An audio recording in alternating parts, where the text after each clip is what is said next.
Welcome to the Jampack Report today for May the 7th of 2023.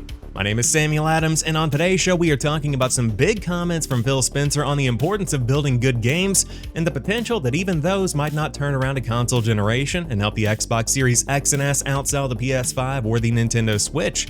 We've also got some big price drops on the Seagate expansion cards for the Xbox consoles. PlayStation put out a free comic that gives us a look at what to expect in Spider-Man 2, and on top of it all, Hogwarts Legacy is selling a ton of copies with plenty more on the way. But without further ado, let's go ahead and dive into it.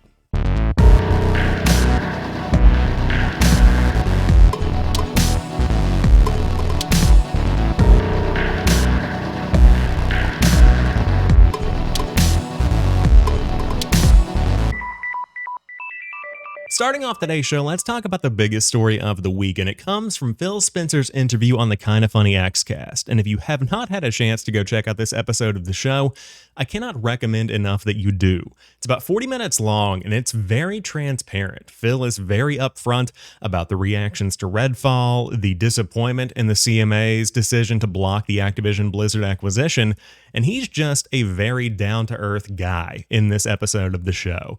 I really enjoyed my time listening to it, and of course, as you can see, it got plenty of news coverage as well from some very interesting comments made toward the end about the importance of putting out good games for Xbox and how that's not going to be enough to turn the tides of the console generation. This coverage comes from Kotaku, where they write, in a Thursday interview with XCast, Kinda Funny's Xbox podcast, the Xbox boss admitted that Microsoft lost the 8th generation console war. Of course, that's the Xbox One versus PS4, calling it the worst generation to lose, as that was when players built up their digital libraries of games. As a result, Spencer says most people who walk into a store to buy a console are already connected to an ecosystem and can't be swayed by big exclusives or other rival platform hits. He pointed out that some onlookers have suggested all Xbox needs to do to win is to build great games, and that will shift things, but Spencer claims that just isn't true anymore. He says, quote, "We're not in the business of out-consoling Sony or out-consoling Nintendo. There isn't really a great solution to win for us. And I know that will upset a ton of people, but the truth of the matter is that when you're third place in a console marketplace and the top two players are as strong as they are, and in certain cases have a discrete focus on doing deals and other things that make being Xbox hard for us as a team, our vision is everyone on console has a great experience and they feel like a first-class citizen." Going further, Spencer told the XCast podcast that even if Bethesda's much-hyped open-world space RPG Starfield ends up being a critical hit, that won't likely shift things in Xbox's favor. He says, quote, "There is no world where Starfield is an 11 out of 10 and people start selling their PS5s. That's not going to happen." Interesting quotes here, and a lot of it has been taken out of context. I commented a bit on it on Twitter throughout the week as the news broke, but I think there's tons of truth here, and I don't want to contradict somebody who is the head of Xbox, because clearly if anybody is attuned to what's happening at the company, it's going to be Phil Spencer. But I think it's a difference between the short-term wins and the long-term gains, because right now, if we're talking about this console generation, PS5 has already won. The Nintendo Switch, while it's still last generation hardware, will never be beaten. It is monstrous to think that the Xbox Series X and S could turn that around and outsell either of those. And they don't really need to. That's not the point anymore. And there's been a lot of editorial pieces that have come out since this interview that says Xbox already lost the console war and they're not participating anymore. And I think that's a wise approach for them to take. But that's the short-term vision. We don't have to win a console generation, so to speak. The good games are what will be able to turn the tide for the long term and earn Xbox a bigger share of the gaming marketplace. Because right now, if Redfall had been a 10 out of 10, which it is not, but if Redfall had been a 10 out of 10, if Starfield is a 10 out of 10, if the future games that are coming out, Avowed, Elder Scrolls 6, Fable, if all of these are 10s out of 10s, Forza Motorsport, that is what is going to improve the reputation of Xbox and the long-term reputation gains over an extended period of time. are what can potentially sway people in the future once the next generation of consoles comes out. Once they have a new opportunity to choose between PlayStation, Nintendo, and Xbox, having great console exclusives that are released and that are unique, creative, and at a high quality, that is going to be a big factor for them when they're picking their console. Now, is that going to immediately make Xbox the go-to de facto console that people choose without even considering the competition? Absolutely not. Phil's approach here, talking about last generation hardware and losing that having an impact on this generation, is a huge fact. That's one of the reasons Game Pass is such a big benefit for Xbox right now, is because it basically gives people access to an entire generation of games, multiple generations of games in many cases, where they might have built up a library on PlayStation. Game Pass brings that library over for the most part. You've got a lot of big wins from last gen already there and waiting for you. But for people that bought on the PlayStation 4 like myself, I've got hundreds of games in the PlayStation Store that I could download if I bought a PS5 today. And for a lot of people, that's all they need to make their choice when they go into a Target, Best Buy, GameStop, Walmart, whatever it might be, to pick up their console of choice. It just is simply going from one generation to the next. And for Xbox, not having that benefit has had a huge impact on the success of this console generation. But they've got to start building good games to turn that tide. And so, do I think that building good games is going to change this entire console generation and make Xbox win? No. But it is integral for the future of their platform. We can't have any more of this right here. We can't have any more of these 59s coming from the Metacritic score of Redfall. Once again, I want to reiterate, Redfall, the biggest first-party release in multiple years for Xbox, is currently sitting at a 59 Metascore on Metacritic and a 2.9 user score.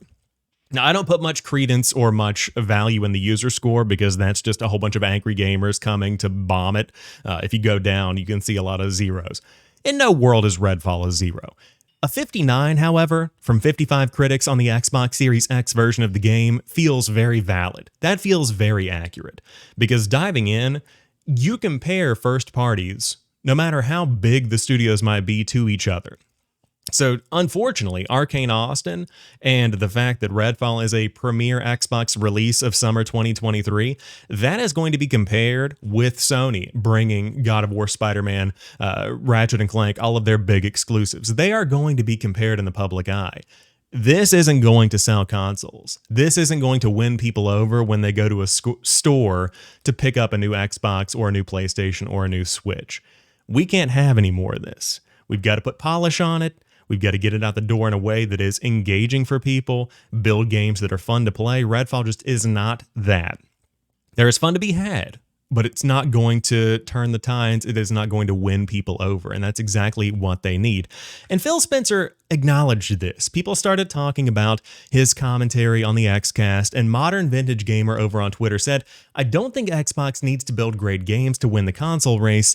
They just need to build great games." And Phil Spencer replied and said, "Well said and true." This is what I said on a video last week talking about the reactions to a lot of what's been happening in Xbox recently, the negativity around the brand. They've got to build great games. The strategy to win, and by win, I mean win over console players, to win over more mindshare in the gaming community, is to put out good games at a good quality that people want to play. It's as simple as that. And they're working on it. And I have full faith that they have great games on the way. Aaron Greenberg hinted at that. We got the announcement this week that we'll talk about in a minute about the Xbox Game Showcase. So there is more on the way, more surprises to come. But they've got to start nailing it. This is a very low point for the Xbox console generation across generations. I would say this is probably the lowest since the very low point of the Xbox One, and even now we're still at a pretty good spot. Strong third-party support, Game Pass continues to bring more value, and on top of that, big games that are successes are continuing to flesh out their experience, bring DLC, bring season passes, things that bring players back. But as far as new experiences that are defining a console generation, It's been a while since we've had one, and players are starting to get understandably frustrated. So, great interview from Phil. He takes ownership over the Redfall situation as well, talking about how he should have paid more attention to it. They're reevaluating their approach to releasing games and how they make sure quality controls are in place. It was very shocking to also hear that in the mock reviews for Redfall, it was double digits higher than it actually ended up reviewing. I'm not sure how anybody could look at that. I mean, maybe it was like a 75 in their mock reviews. I don't know what the official number might have been. But diving into Redfall from day one, on its best day, it's maybe a 6 out of 10. On its best day. Most days you're looking at like a 5 in my opinion, and I probably spent about maybe 5-6 hours with the game. I think I'm going to put it off for now. I might dive back in a little bit, but with Star Wars Jedi Survivor being out, I don't feel compelled to continue playing Redfall at the moment. However, all of that to the side, great interview from Phil, really interesting comments, and I'm still excited for where the generation goes from here. Whether there's new hardware on the way that could bring a little bit more power, or whether we keep finding new ways to implement all of the power available in the Xbox Series X and S, there are good games to be played and plenty that are in the pipeline that are on the way. I mean, we've got over 20 studios at Xbox right now working on new games. That's exciting. And so while Redfall might be one flop out of the bunch, I'm still looking forward to what the future has in store. We've got Starfield coming later this year, Forza Motorsport, who knows what else is on the horizon for the next couple of months. So I'm still excited. The Xbox Game Showcase is on the way, which is exactly what is next here on the roster for us. Joe Screbbles over at the Xbox Wire writes, "We are delighted to announce that the Xbox Game Showcase will be live streamed on June the 11th at 10 a.m. Pacific Time. Immediately after the showcase, we'll be airing Starfield Direct, a deep dive into Bethesda Game Studios' highly anticipated sci-fi RPG. Join us for some new surprises and first looks from our incredibly talented internal studios and our many creative partners around the world. This is the day gamers have been waiting for to see what is coming to Xbox, PC, and Game Pass. Starfield Direct will invite you inside Bethesda Game Studios to learn much, much more about Starfield with tons of new gameplay, developer interviews, and behind-the-scenes insider information. Like last year, we'll also have our follow-up stream, Xbox Game Showcase Extended, airing June 13th at 10 a.m. Pacific Time, with in-depth interviews focused on the news from our Xbox Game Showcase, as well as game updates from our partners. You'll be able to watch our June 11th shows live through a variety of outlets and in over 30 languages and ASL, British Sign Language, and English audio descriptions. You can tune in one stream to watch both shows. It's a double feature at YouTube, Twitch, Twitch TV. Let me try that one more time. It's YouTube, Twitch, and Facebook, all/Xbox, with the show going live on June the 11th at 10 a.m. Pacific Time and 1 p.m. Eastern Time. Off the bat, excited to see Starfield because this is a big deal for Xbox. They really have to nail this one, and so we'll get not only more gameplay inevitably, but a deep dive into some of the experiences we'll be seeing in the game. Some of what these big Bethesda RPGs bring is absolutely going to be on display. Give me the dialogue, show off some characters, start building this world ahead of the launch later this year. So excited to learn more about what the game is going to be delivering when it does launch, and also seeing some big questions answered. Is the game going to be at 30 FPS, or is it going to get bumped up to 60 FPS? One of the comments from Phil Spencer during his interview on Kinda Funny was that they've been working more closely with Bethesda, because Starfield was earlier in development than Redfall was during the acquisition, so they were able to get in there and fine-tune the game for the Xbox consoles. So we could see a performance mode, we could see just better performance overall, maybe some higher quality textures, whatever might be coming. We are going to see what these integrations can really bring with Starfield. So that's going to be an interesting one to keep your eye on. But of course, the Xbox Game Showcase is always a good time. You get spotlights from third parties. A big standout for me from last year's show was As Dusk Falls. It was a third-party game, but it launched into Game Pass and delivered one of last year's most memorable narratives for me. I really enjoyed what As Dusk Falls had to bring. So excited to see more games like that from third parties. Excited to dive into what the first party has to offer as well. Maybe seeing what we have with Hellblade 2 on the way. Could it launch by the end of the year? Time will tell. Where is Avowed? What's going on with Fable? Perfect Dark could make an appearance. We've got tons of games that have been announced, but few games that have been confirmed for release dates. So hopefully we'll get more dates, at least more big updates showing off some gameplay. It's time to sell these consoles. It's time to prove to people why they need to keep the Xbox Series X and S around instead of going and playing most of their games on PS5. Because while Game Pass is a big selling point for this generation, we've got to have big first-party games to put on it. We've got to have people getting drawn in to the Xbox ecosystem beyond just getting Game Pass to play those high-level games that everybody enjoys on the service. So excited to see it. Tune in June the 11th, 10 a.m. Pacific time, 1 p.m. Eastern time. I'll be there checking it out. Excited to see what they have to bring. With plenty of big games on the way, you might need to upgrade the storage on the Xbox Series X or especially the Xbox Series S, and until now, it's been very pricey. Now it's just moderately pricey because the Seagate expansion cards are getting a bit of a price drop as reported on here by Engadget. They write earlier this week a handful of retailers discounted Seagate's expansion cards for the Xbox Series X and S to new all-time low prices. Now, Microsoft is making those price cuts permanent. As of Friday, pricing for the expansion card starts at $90 for the 512GB model, while the 1TB and 2TB variants will set you back $150 and $280 respectively. That's 32% and 30% off the $220 and $280 price tags of the 1TB and 2TB models that they started at previously.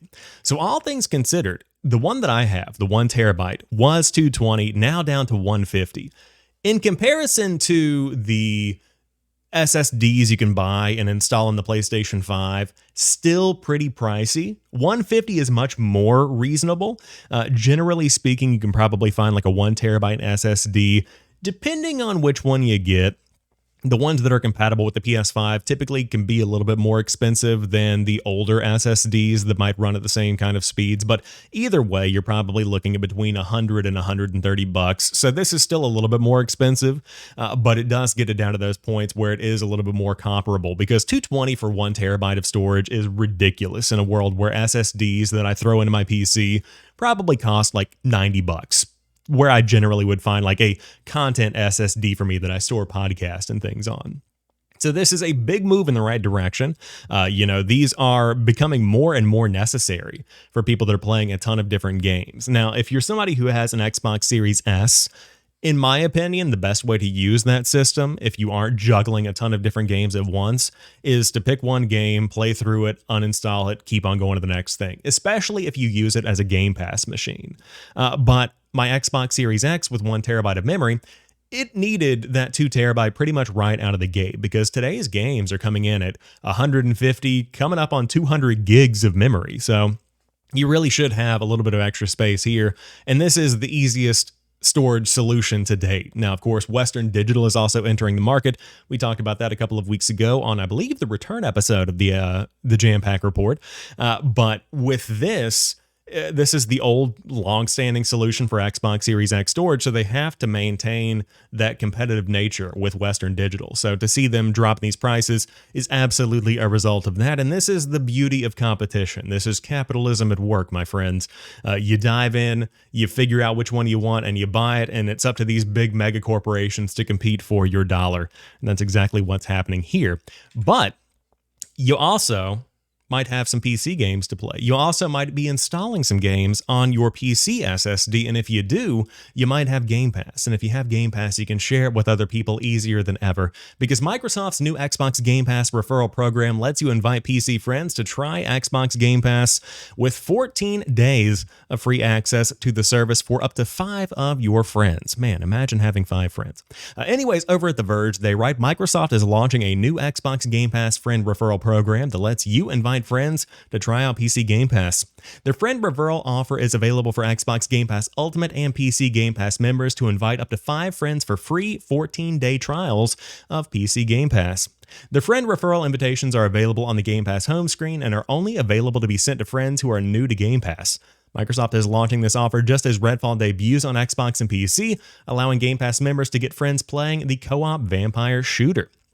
Of course, this is replacing the $1 trial offer that stopped a couple of months ago, so this is their new summer offering.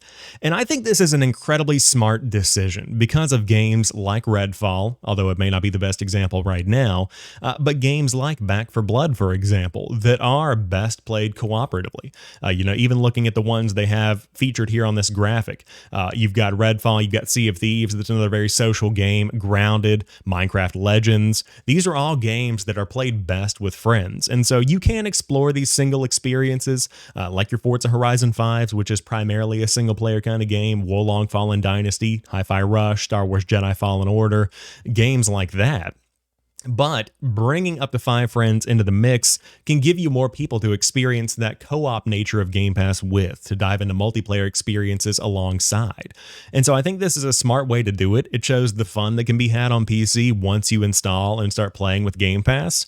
And they're doing this at a really good time where the Xbox experience on PC is just as good as the Xbox experience on, or I should say the gaming experience on PC for things like the Epic Game Store or Steam. It's improved drastically over the course of the past couple of years, so this is a great way to get more people into that ecosystem. I always love trying out new games and giving people more opportunities to dive into what Game Pass has to offer. So if you have Ultimate or you have PC Game Pass, this is a great way to get friends to try it. Or hey, throw a couple of those codes out to the internet so people can dive in and see the action that Xbox has to offer on the PC side of things as well.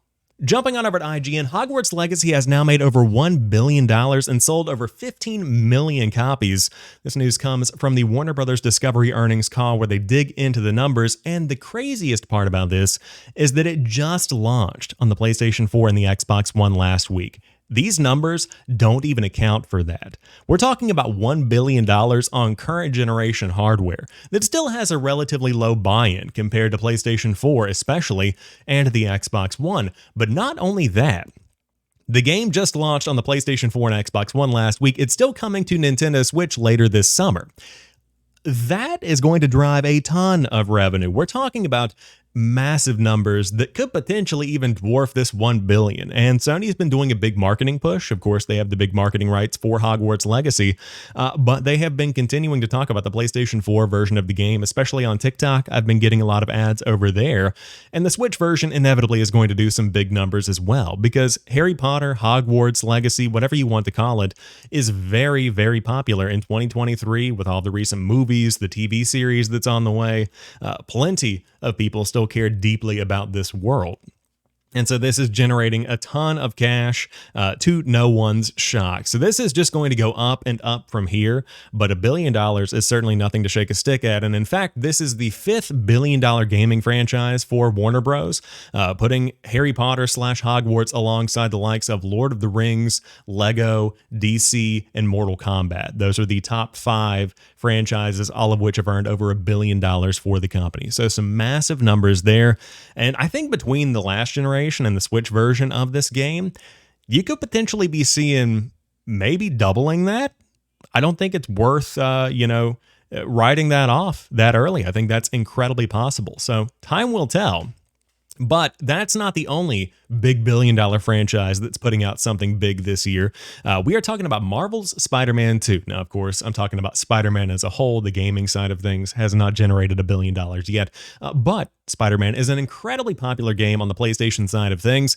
And if you were interested to see what was on the way, there is now a Spider-Man 2 prequel comic book that was put out for free comic book day yesterday, May the 6th. They write over on the PlayStation blog, Saturday, May 6th is free comic book day. And to celebrate, we teamed up with Marvel to release a comic that will serve as a prequel to the upcoming game, Marvel's Spider-Man 2. When we initially sat down with the team at Marvel, we explored a few different ideas about what kinds of stories we could tell in a prequel comic, but we kept coming back to the same core premise. What if Peter, Miles, and MJ had to team up against a new supervillain whose powers they didn't understand? Additionally, we wanted to make sure we could get a peek into what this heroic trio has been doing since the events of Marvel Spider-Man and Marvel Spider-Man Miles Morales. What is Pete up to now that there are 2 Spider-Men in the city? How is Miles doing in school? And how is MJ's journalism career going?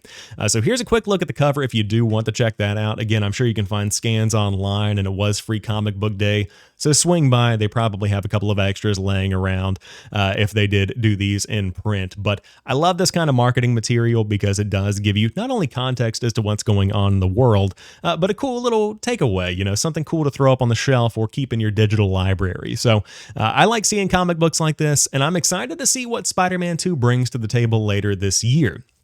I don't have a PS5 yet. It's on my roster now. I'm on the lookout. I'm starting to look because now we're at a point in the generation where I may wait for the next generation or mid-generation console refresh, but we have a lot of games to dig into. You've got your Ragnaroks, your Ratchet and Clanks, your Marvel's Spider-Man and Miles Morales, both with those next generation versions out. We have Horizon Forbidden West and then the Burning Shores expansion that's out now. We've got Gran Turismo. We have now Spider-Man 2 that's on the way. Wolverine quickly coming up shortly after that, although no release date has been shared right now. Very exciting time on the PlayStation side of things, and this is a cool way to celebrate that upcoming release. So we will wait and see how that one fares later this year. Some people say it's going to release around September. Time will tell. I do think this is going to be going head-to-head with Starfield, and I do think that this is going to dwarf Starfield in the main public eye. Not that it will in the gaming space, the people that are listening to this podcast, but I think Spider-Man 2 is going to be exponentially bigger than what we have coming with Starfield. But the biggest news of the week, I saved the best for last. Karl Urban is in final talks to play Johnny Cage in the Mortal Kombat 2 movie at New Line. This comes from The Wrap, where they write, Karl Urban is in final talks to star as fan-favorite character Johnny Cage in the sequel to New Line's hit 2021 action-adventure Mortal Kombat, based on the blockbuster video game franchise. Simon McQuid, who directed the 2021 film, is said to return. Jeremy Slater from Moon Knight, The Umbrella Academy, wrote the screenplay for the sequel. The previous film was a new adaptation of the popular video game franchise that offered a grittier, more violent take on the material than the 1990s films. It was released in April 2021 and in theaters and on HBO Max, and was an early pandemic hit for distributor Warner Bros., raking in as one of the top featured titles on HBO Max since the streaming service debuted. I love this. I do not think he's the best pick for Johnny Cage. I said in a YouTube short earlier this week, I feel like he would better be played as Kano, or Kano would be a better fit for Karl Urban. But nonetheless, I like him as an actor. I think he's great in The Boys, and he's had some big spots in Lord of the Rings, Star Trek, and things along the way. So excited to see what he brings with Johnny Cage if this does, in fact, make it to the finish line. Again, this is not confirmed, but the Mortal Kombat movie back in 2021 wasn't blowing anybody's mind. It was okay.